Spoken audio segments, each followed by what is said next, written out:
Hey everyone, how's it going? Welcome to the fourth DePaul University Esports Career Chats. Today I'm joined with Billy Sprout, the Associate Esport Manager at TESFA. Billy, how are you doing today? Hi, can you hear me okay? Yeah, we can hear you good. Awesome, just making sure. I'm doing Cool. great. It's been a lazy Wednesday. Is it Wednesday? Yeah, I've lost track of all the basically. Quarantine makes it difficult. I get that completely. Yeah, but better than usual. I finally acclimated to staying inside as much as I actually wanted to, but was never really prepared to. Right. I was always a homebody, but maybe not this much of a homebody. Yeah, exactly. I got what I wanted, but I didn't really know what I wanted. Awesome. So just for everyone watching us now, the way this is going to work is I'm just going to ask Billy a few questions, get to know him a little bit more. And anyone who has any questions, be it on Twitch, be it on Facebook, leave a comment and we'll try to get to that. There is a bit of a stream delay, so we're not going to be ignoring you. Just leave a comment and we'll try to get to it ASAP. Cool. So without further ado, Billy, just tell us a little bit about yourself and how you got involved in the esports industry. Sure. So my history as a functioning adult is very short. I basically spent my entire adult career pursuing and building esports programs. And that actually started before I even graduated from college. So back when I was at University of Connecticut, my alma mater, I founded / resurrected the UConn Gaming Club, which used to be a StarCraft 2 group. We kind of turned it into a Dota 2 group instead. That's kind of what was in vogue at UConn at the time. So I had my roots in a very grassroots, very basic, simple university gaming club. But I didn't realize it at the time, but that gaming club was kind of the catalyst for a lot of the individual development, skill development, and just the general exploration of what made me excited. And would eventually become a full-time career that I'm still really excited to go to every day. After I left UConn, I started as at TESFA. I think I was contracted for them like for a couple of years while I was still at UConn. But after that, they pulled me in full-time. And I started working as a tournament admin. So I was administrating tournaments, announcing stuff, posting on social media, answering people's angry questions when they felt they were slighted by match results, relinking people to legal rules when they didn't read them, and handling all the scholarship prizing and merchandise distribution for the students that did compete. So I've had a lot of hats as a tournament admin, but nowadays I mostly build the strategy and schedules, and like get approval for prizing and funding and scholarships and all the like logistical stuff, while the team that I've built out of current and recent graduate students do the actual administration that I used to do back in 2016. So that's kind of what I do now. And yeah, it's a lot of fun. Cool. It's awesome how like your experience kind of in the gaming club, if you want to call it, in college kind of was the catalyst to your future career and stuff like that. I mean, I'm in the gaming club as well for Rocket League. It's like the big game I like to play. And will it turn into a career? I'm not sure, but it definitely has gotten me interested in this industry. And I didn't know anything about it before. Now, Yeah, sure. Now before you went, you went to UConn. Did you have any experience with esports, or were you just playing games competitively, maybe as a kid or in high school? Yeah, that's a good question. So, I mean, I watched StarCraft 2 and like StarCraft Brood War a little bit, but it didn't really click to me that esports that I was seeing on Twitch, or I guess it was Justin TV at the time because that's how old I am. It didn't really click to me that was the same esports as the social gaming that I was doing on the side. So without even realizing it, I was technically an esports competitor in high school. I played this really tiny game called Legions of I think it was called Fallen Empire Legions. It was like a 5v5, but everyone's Pharah shooter. It was super fast-paced, super fun, very skill intensive. I didn't have a lot of skill, so I didn't do very well, but I was still like competing and participating in this online gaming community. And that was like, without even realizing it again, that was my first experience with an esports community, because esports at the end of the day is really just social gaming, or gaming in a social setting, ideally in person, but online counts as well. So yeah, that's when I really first got involved in esports. It just didn't happen to be collegiate because I wasn't in college yet. Absolutely. I get that entirely. And I really like how you just define esports as being like social gaming. I think gaming has like this huge like misrepresentation that it's something antisocial. When really it could be antisocial, sure, but it really could be quite the opposite as well. Yeah, that's I love talking about this, by the way. So I'm just kind of rant this part. That's one of the biggest strengths and also one of the biggest fallbacks to gaming as a hobby. Um, it's so cool that I can play World of Warcraft with someone that lives in Africa, um, like intentionally or not, and just magically make a friend that's across the world. But at the same time, at least in my personal experience, my brain doesn't equate me talking on World of Warcraft or over voice with that person in Africa Right. as social interaction. So not only can it kind of become a crutch if you feel like if you let it supplant your actual development of the social life, and I did that for a long time because I'm a huge I was a huge introvert. I'm a recovering introvert. Um, Not only can you let it supplant the actual social interaction that humans need to like develop as people and develop our communication and leadership skills, but it can also kind of serve as an escape. It's so easy to like get pulled into, I think people call it like degen gaming. I'm not a huge fan of that term, but like playing gaming, like gaming to an excess and letting it affect your sleep schedule, your social schedule, and just spending a lot of time indoors. I think Right. esports, especially as it starts developing more formally in structure at universities, can be our means to address that stigma, but also the very real risks that are behind having gaming as a hobby, where you can either just not have enough social experience when you graduate college because you spent every day indoors at your dorm room playing Dota 2. Not that I did that. Or because it was so easy to just forego the scary risks that you need to take to develop an adult career and just play video games, and you end up far behind and Absolutely. deficient because you haven't gone outside in a while. No, I agree. And I think that's kind of the same thing with like any hobby, right? I mean, anything, like if you take like going to the gym, for example, like sure, it's good, but you could also make it an obsession and spend your whole life there. And I mean, it's equally as bad. So I think anything you need to find that like commonality balance. And I think gaming is no exception to that. For Now, sure. kind of going back to your experience with UCOM, I know you said the gaming club really like influenced your decisions career-wise later on. How much did like your formalized education kind of like prepare you for that or step you into the esports realm?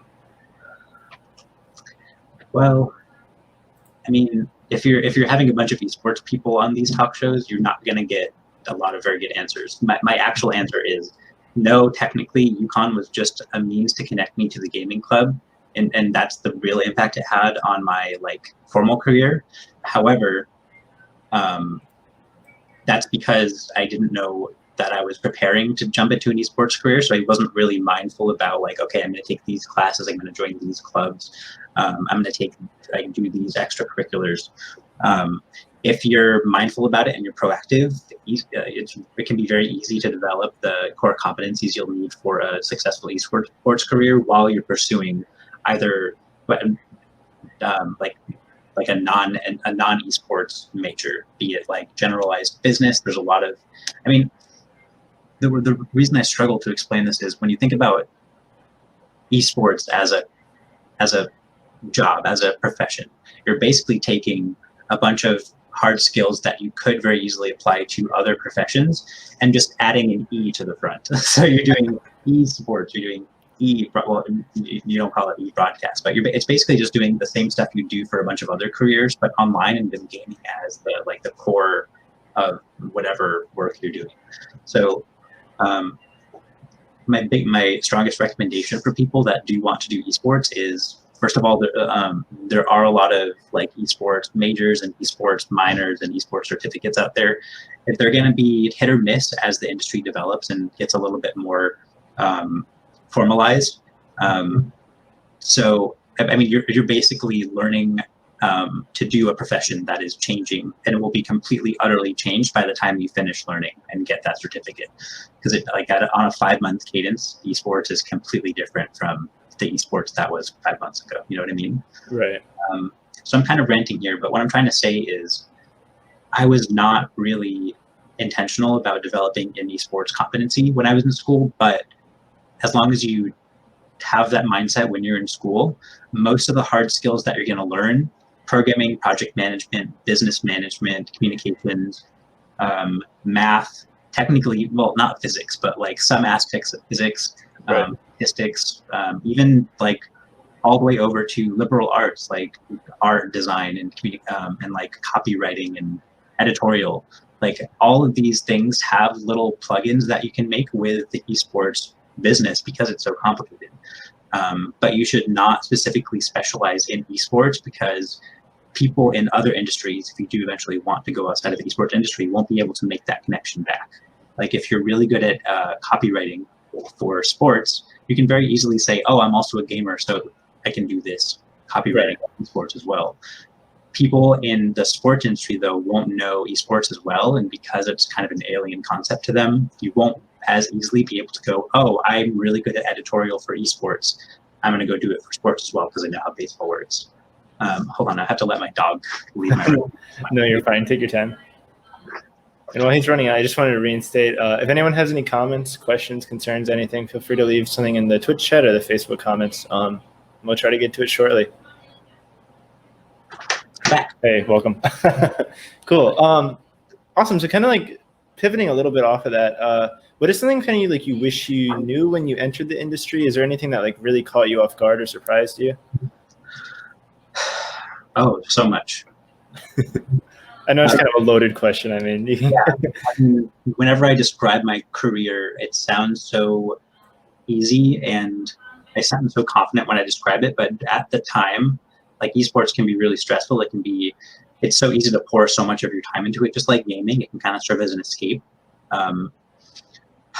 If I was to like boil it down into 3 points, I would say number one is, I have to prioritize them in my head. So number one is don't be afraid. A lot of my anxiety and stress that I experienced through the years, and I experienced a lot of it, I've found a way to manage it. But at the beginning, especially when I was like newly in the industry, I was really nervous. And the reason I was nervous and anxious was because I was scared of failure. I was scared of my own capabilities not matching up with the company, but what the company wanted, which is a form of imposter syndrome. It was just a lot of things I was scared about and worrying about. And what I had to realize was it takes you energy and effort to worry about stuff. But that effort, energy and effort about worrying about something is not productively helping you solve that problem. It's just you like throwing all your energy into a void. Because the worry void, I'm making that a word here, but the worry void will take as much energy as you can throw at it and it won't give anything back. Mm-hmm. Of course, we're human and there's only so much we can do to control like how much we're worrying. But at the end of the day, you need to just be mindful of like where you are in the world and be able to trust your team and yourself and the universe to just provide stuff that you need. If you just accept right now that throughout the next 40 years of your life, you're going to make a lot of freaking mistakes, you can stop and no one's going to necessarily judge you for them because everyone makes mistakes. We're human. It pulls so much of that stress off of your shoulders. And then all that time you spend not stressing about the future, you can spend like actively pursuing like goals that you have set for that future. Absolutely. I'm probably being reductive about it. Everyone's going to be worried sometimes, but just strive in everything that you do to be less afraid of what might be and focus on instead on what could be. I think I just stole a quote from Overwatch. I think that's great advice. I think I need you here like when I'm about to take a final or something. yeah, no, give me a call. I'm totally down. Awesome. No, definitely great advice. I think especially, I mean, I graduate next year and I'm kind of freaked out. I'll be in software development, so obviously tons of mistakes to make in the future. So yeah, I mean, that's great advice, I think, for anyone in any field really, but I think especially for esports, something so new and so emerging. And just very quickly, I know Jonathan Mason left a comment. How's it going, Jonathan? What are some non-school events that you should attend that you think, I guess, could help you into the esports industry? That's a good question. So not run by your specific school. I would say pretty much anything. I don't know necessarily what the events scene looks like around DePaul. I know the Midwest is critically underserved in terms of like esports events.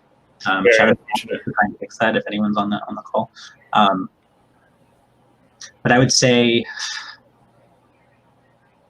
it's tricky because especially as a student, normally I would recommend you all go to any TESPA meetup that's near you because that's what we built those meetups to accomplish is to actually give students who otherwise would just be milling around PAX, not knowing what to do and just like spending way too much money on tickets and stuff for the sake of career development. We tried to ascribe a little bit more structure to that through that meetup structure, but because COVID has hit and a bunch of our folks recently departed, we don't really have any meetups planned.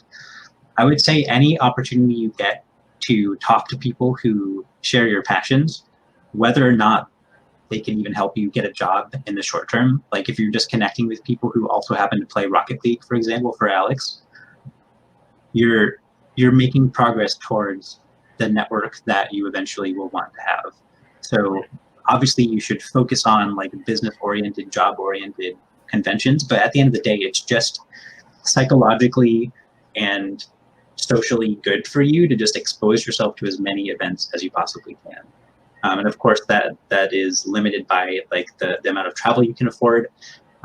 There are a lot of online conventions happening nowadays, so be super hyper vigilant for those, especially if they're free admission for students. I know GDC did some sort of web thing. I didn't catch what they actually did, but I hope more stuff like that's going to happen. And yeah, the trouble with esports as an industry is until you've built like a solid foundation of people you just know, like either socially or even like casually, it's really hard to get a foot in the door where you could even be talking to someone about a career, right? So you have to focus right now in college on building that foundation. And that foundation, surprise, is just a bunch of people who also like games. So now you have a bunch more friends. So congrats, you just made a network. It's secretly just a friend group that you might not be as close to as your closest friends. Yeah, I think that's definitely good advice. And I completely agree. The Midwest has like nothing, very little, unfortunately. Yeah. I was very happy when IEM came here. That was a lot of fun, but I mean, just even big tournaments, there's like nothing. When did IEM come to Midwest? Was it Chicago? Yeah, IEM Chicago. It came, I think, 2017, 2018. I might have those years off by one, but yeah, that was a lot of fun. I love CS, so can't go wrong with that. And you kind of like hinted at it a little bit. One other question I was thinking is, how do you think the industry has adapted to COVID-19? Has it been more negative or more positive for esports as a whole, or what are you thinking with that?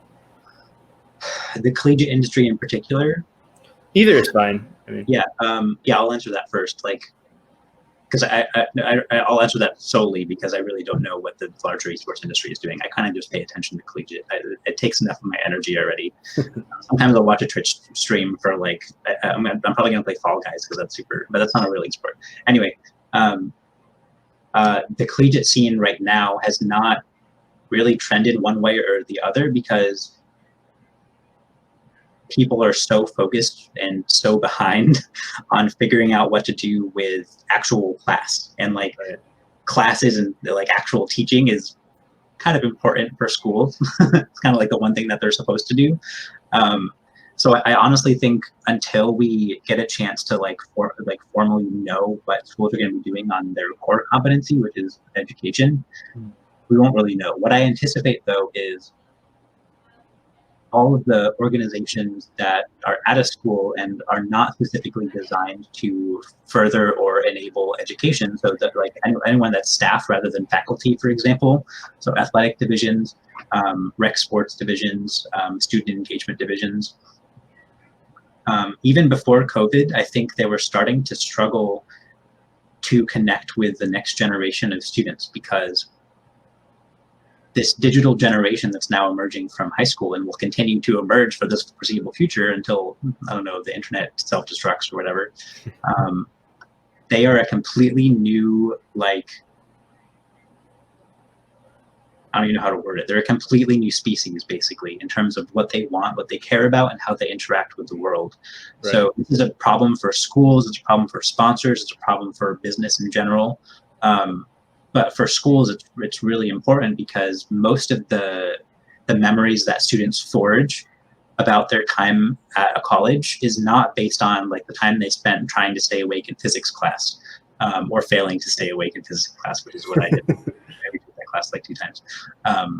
Again, I'm a testament to the fact that everyone makes mistakes and can still end up okay.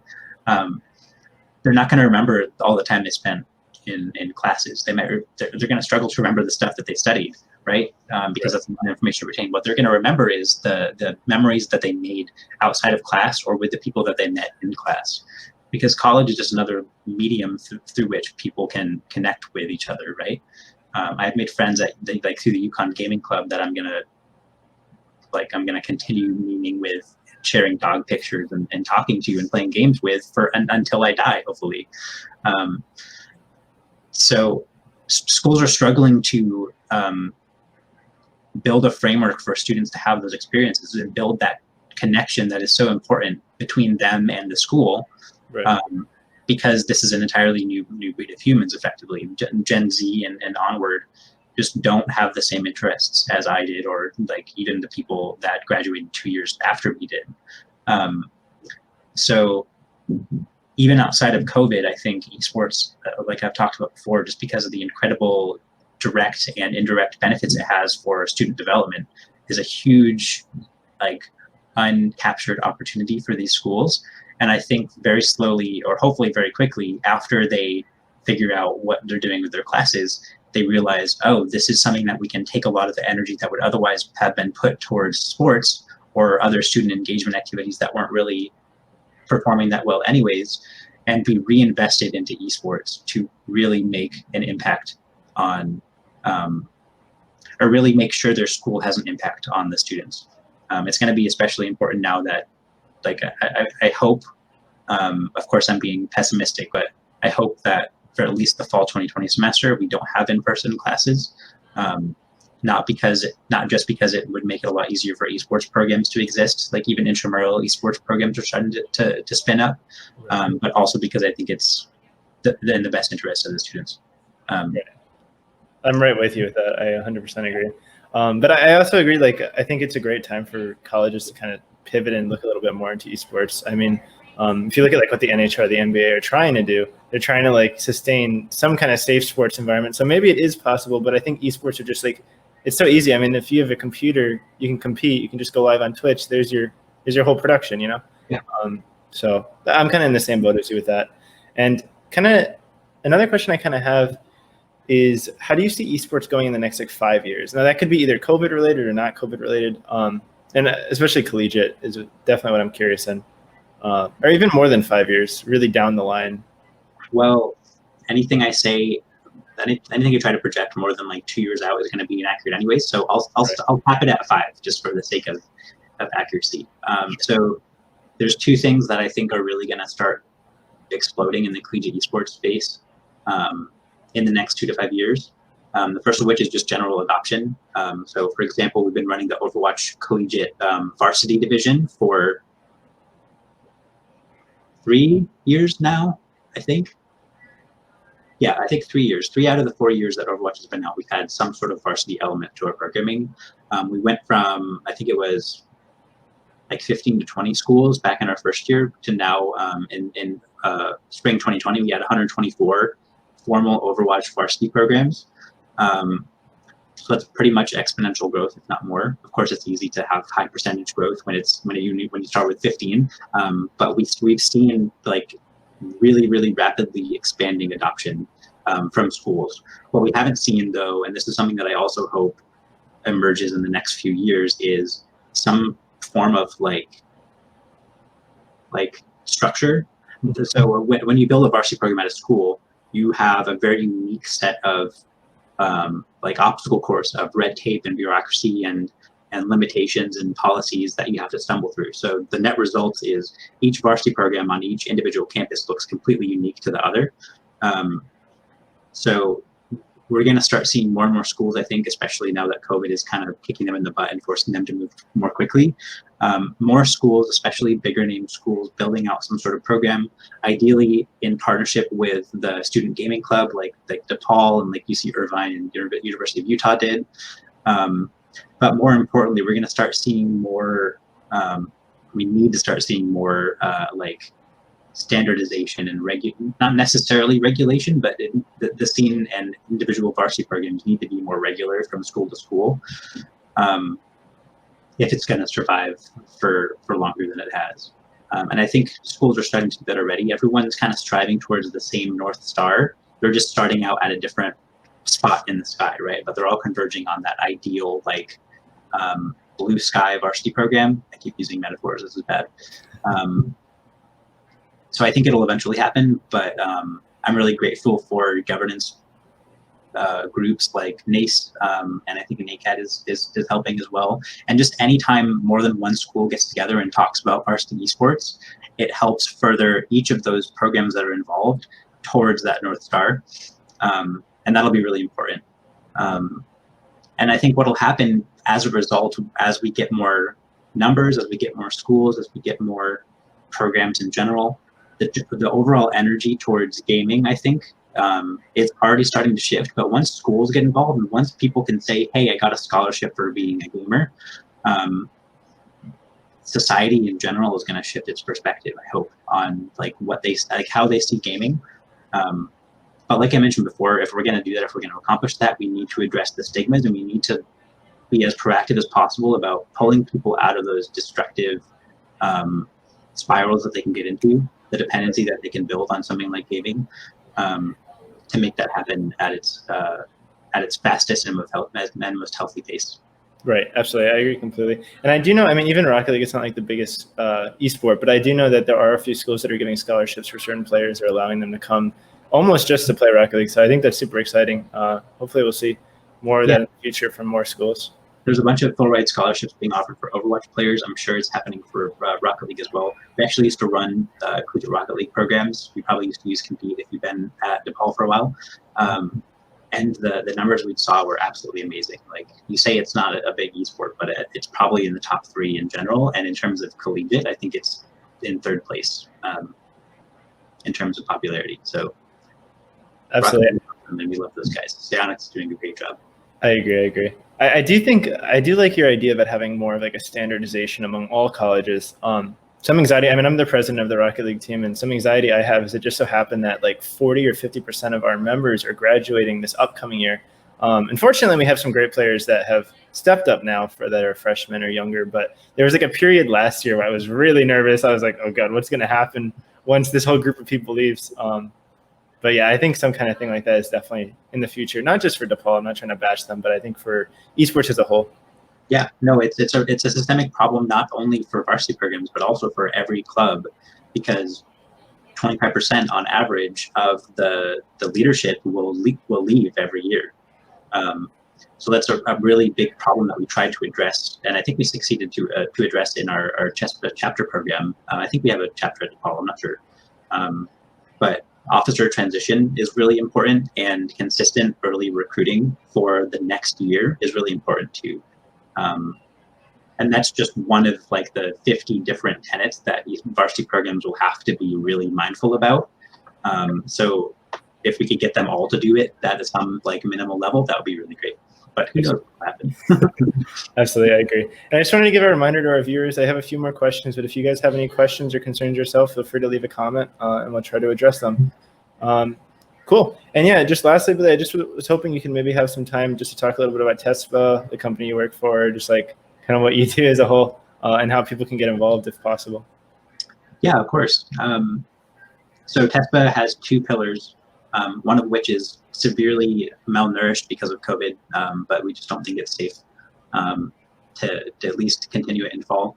So that first pillar is our event support and chapter program. So that is our it's basically a fraternity structure for gaming clubs to get them all talking to each other, sharing knowledge, and also sharing sponsorship. So we, for events that these gaming clubs or member schools run, we provide a supply drop for them to use in raffles or giveaways or as prizing. The other pillar is our competitive tournament. So we are the biggest national collegiate tournament organizer. We currently operate leagues for Overwatch, Hearthstone, and Call of Duty. And yeah, we're going to be announcing our fall programs in soon PM. If you're a varsity program, we have the details already. If you don't, check out our Discord. And that's discord.gg/TESPA compete, I think. But yeah, we'll be announcing stuff soon, and I hope to see everyone forming teams. Cool. Sounds fun. And just kind of one last question, just to see if we get any comments or anything in the meantime. What would you say is your favorite game to watch or play? My favorite game to watch is Dota, and my favorite game to play is, I would say, Dota or World of Warcraft. Those are my big two. I kind of run out of stuff to do in WoW, so I've been playing a lot of Dota. And that's just like a timeless game for me. I've been playing it since I was in college. And I probably still play it to this day because of the memories I made through the gaming club there. Right. Like every time I open the game, some random dude who I used to play with in college will message me and I'll end up playing a game with him again. That's crazy. Awesome. Yeah, it's really cool to see. And it's awesome to see like Dota and World of Warcraft especially. I've played a bunch of World of Warcraft. I never got like crazy into it, but it's a great game. Like I could probably like drop my job and just play that game all day. That's the problem. Don't do that. That's what I was just talking about. No, don't do that. Bad advice. Cool, but that's pretty much everything. Doesn't look like we have any comments or questions coming in. So I think we're good enough to wrap it up. But yeah, Billy, thank you so much for joining us today, and thank you for answering all the questions. Really appreciate it. Yeah, it was a pleasure. I'm always available to you. You have my email, so if you have any more questions or anything, let me know. And I love what y'all are doing at DePaul. Stuff like this is, we just need to have stuff like this happen more often. More education, more communication, and more knowledge sharing. So totally down to help out in the future if you guys have a few more of these. Awesome. Thanks so much. Really appreciate that. But cool. Thanks so much, Billy. And thank you so much for everyone watching. Really appreciate it. All right. Bye-bye, guys. Take it easy. Bye, everyone. See ya.